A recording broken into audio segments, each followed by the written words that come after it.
Welcome to the show. It's your girl Sarah right here on Relax Radio. Now, I'm super excited to be here on this beautiful Friday morning. And welcome to the second hour of the show because obviously we have a lot to be talking about, all right? So make sure you stay tuned because I'm here to keep you company all the way until 9 a.m. and, to share the latest that happens not just here in the UK, but in fact all over the entire world as well. So make sure you stay tuned and make sure you are always informed and updated by tuning into Relax Radio because that's the way you can make sure that you're always updated about the latest that happens not just here in the United Kingdom, but in fact all over the entire world as well. All right. So don't forget to do that because obviously, we have a lot to be sharing.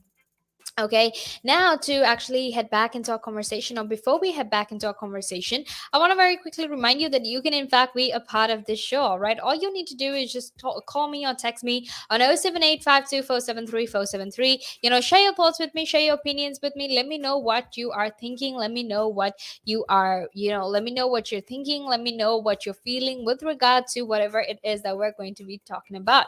All right. And, do share your story with me if you have been affected by this. Do share your story with me. If you've been in the same place and you want, something to change, share your opinions and thoughts with me. The way for you to do that is to text me on the number 07852473473. You can text me, you can call me, whatever it is, whatever way it is that you want to contact me, do get in touch with me. All right. Now, before we get into our conversation, you can actually go like us on Facebook and follow us on Instagram, Twitter, and TikTok. That way, you can actually make sure that you're always informed and you're always updated about the very latest. And don't forget to download our app either, which is available on both the Apple and the Google Play Store. That means you can download it on both platforms, both Apple devices and Android devices as well. That way you can listen in from anywhere in the world, from any device at any time of the day.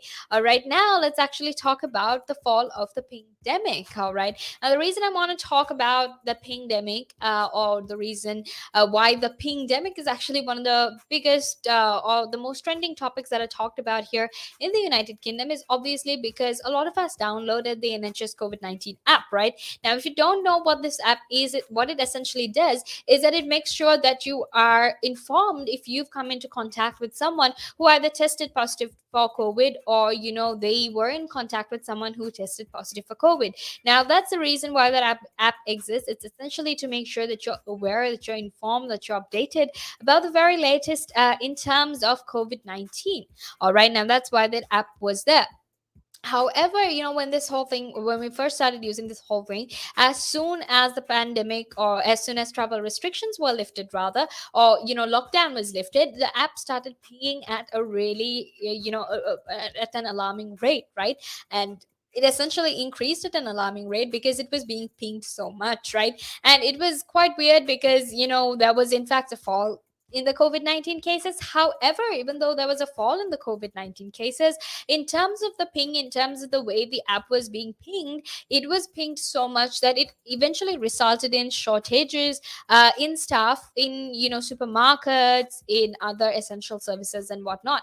And this became a huge problem, right? Because we were opening up the country and things were like trying to get back to normal. So when you are told to self isolate, or you're recommended to self isolate by the COVID-19 app, then you actually have no choice but to actually do what they're asking you to do, right? Because you have to make sure that you put the safety of your employees first. Then you have to make sure that you think about the safety of the rest of your co-workers, and make sure that you don't necessarily put them at risk, right? So that's why the pandemic was like one of the biggest issues when it first started out. All right, and that's why I want to talk about it to you as well, because I feel like even though there is a 43% decline in it, we still need to talk about it and talk about, why exactly that happened, right? Now, self isolation alerts that were sent out by the NHS COVID app have actually plummeted by 43% in a week, and this was according to government figures. All right. So this was according to government figures that it has plummeted by 43% in a week. All right. Now, a total of 395,971 alerts were in fact sent in the week from 28th, in the week that ended on the 28th of July. All right. And that's important for you to remember as well, because now I'm going to tell you the number that was there in the previous week, and then we're sort of going to compare and contrast how much this has reduced, right? And this was actually all the way back in July, which wasn't that far away. It was just like what, about 2 weeks ago. So this was all the way back in on the 28th of July, right, where they basically told people from England and Wales who had been in close contact with someone who had tested positive for coronavirus to sort of isolate, in comparison to the 690,129 people that were pinged the week prior to that. All right, so now you can see there is a significant reduce in terms of how many people are getting pinged. Right now, reports have actually suggested that the use of the app is decreasing. And come on, if you're going to be pinged every time someone you weren't even in properly in contact with gets the virus, then chances are you're probably going to delete that app as well, right? And that's exactly what has happened. People are saying, or reports are showing, that this app, which has been downloaded when this thing initially began, they're actually deleting the app because of the amount of pings that they're getting. All right, so the large fall in alerts have actually been matched by a similar decline in the number of recorded cases over the same period. All right, now in that same time period, they've also seen a fall in the number of cases that were recorded. Right now, a total of 189,232 people actually tested positive for COVID-19 in England, at least once in the week to 28 July, which is basically down from about 39% on the previous week, according to the latest test and trace figures. All right, now you have to make sure you stay tuned to get to know more about this, because we have a lot more left to share with you. But until then, make sure you stay tuned, because right now we're going to head into a small break. The valuations that you place on an asset are always behind you. It's always in hindsight. It's never in front of you. And that's one of the challenges, right? Because you're always valuing what happened yesterday, and what you need is what's going to happen tomorrow. What am I saving or investing for? Why am I doing it? When will I need the money? And how much money do I need? Yeah.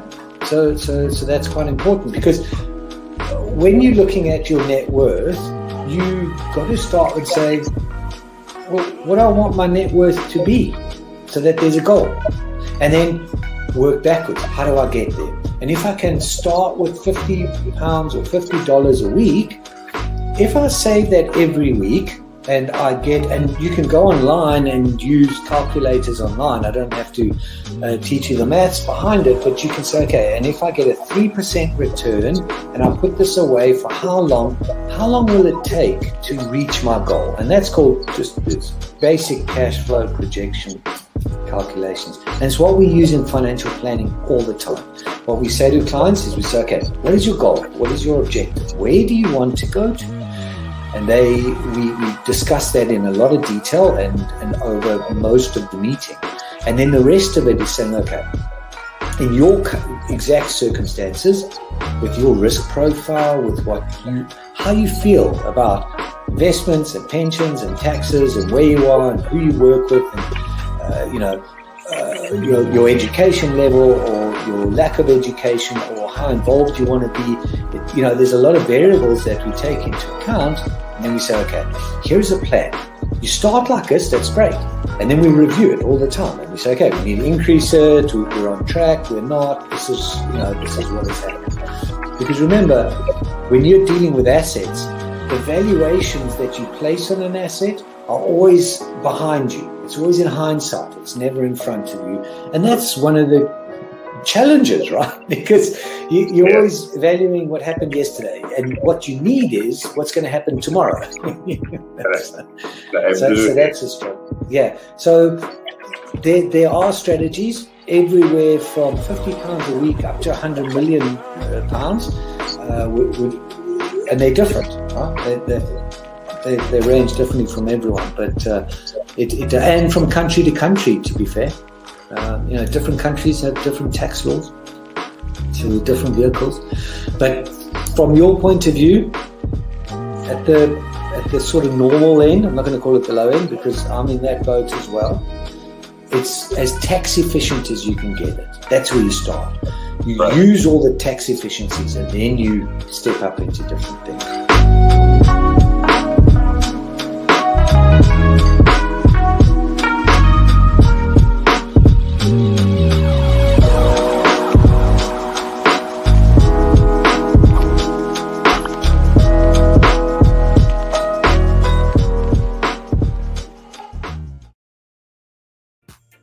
Welcome back to the show. It's your girl Sarah right here on Relax Radio. And I'm super, super excited to be here on this beautiful Friday morning to be sharing an amazing conversation with you, to be having an amazing conversation with you because that's what I love to do. All right. So make sure you stay tuned to Relax Radio. Make sure you stay tuned to our conversation and you're always informed and updated about the very latest that happens, not just here in the United Kingdom, but in fact all over the entire world as well. So don't forget to do that because we have a lot to be talking about. So make sure you stay tuned. Now, before we head back into the conversation, I want to very quickly remind you that you can in fact get in touch with me.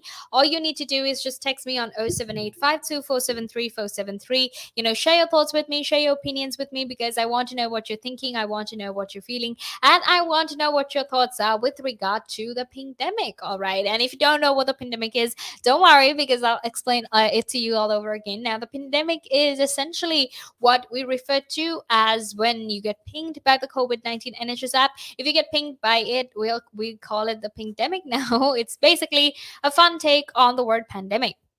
All right. So we're going to be talking about that because the rate of people getting pinged by the app has dropped, and that's why we're here to talk about it. Now, before we head back into our conversation, I want to very quickly remind you that you can, in fact, be a part of this show. You can always be informed about whatever we're going to be talking about if you follow us on our socials. All right. All you need to do is just go like us on Facebook, follow us on Instagram, Twitter, and TikTok, and make sure that you're always, you're getting our notifications and you're always liking and sharing our posts and whatnot because that way you can actually be informed and updated about everything. All right, now something else that you can also do is to download an app which is available on both the Apple App Store and the Google Play Store, so you can listen in from anywhere in the world at any time of the day and share your thoughts and opinions with everyone who is listening in as well.